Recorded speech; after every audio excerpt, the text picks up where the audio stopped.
Yan, magandang araw mga ka-workers. Ayan. Nandito kami ngayon sa building ng Uniprime Beaver Production. Ito. Ayan yung 2 taon nagpipintura.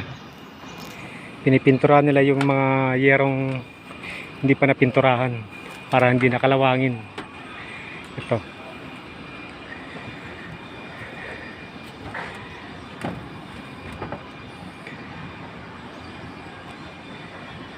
Malaking building to. Ito ang Beaver Production. Ito yung old canteen na napinturahan na namin. Yun yung kinabitan namin ng gutter paikot. Tapos na siya. Ayun naman yung bubong na MGM. Tapos na rin yun, tsaka gutter. Bali, nandito kami ngayon sa Uniprime Beaver Production.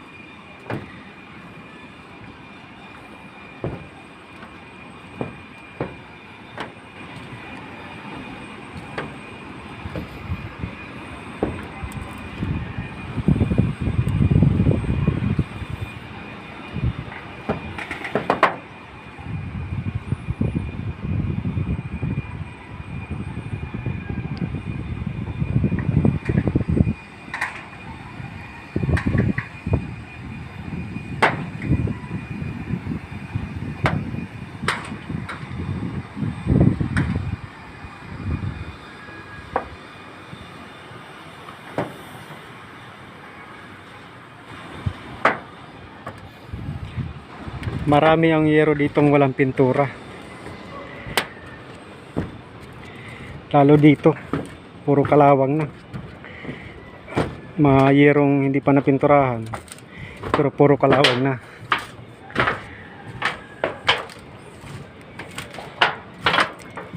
Ayan.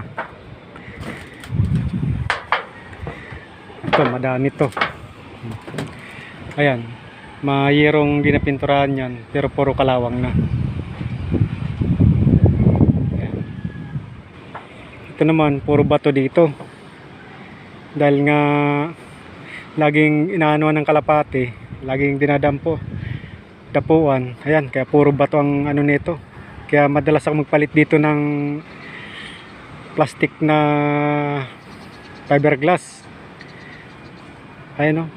Dahil nabubutas kapag binabato nila. Nabubutas kapag binabato yung bubong. Ito, nabubutas yung plastic na to. Ayan, mayroong din na pinturahan pero makalawang.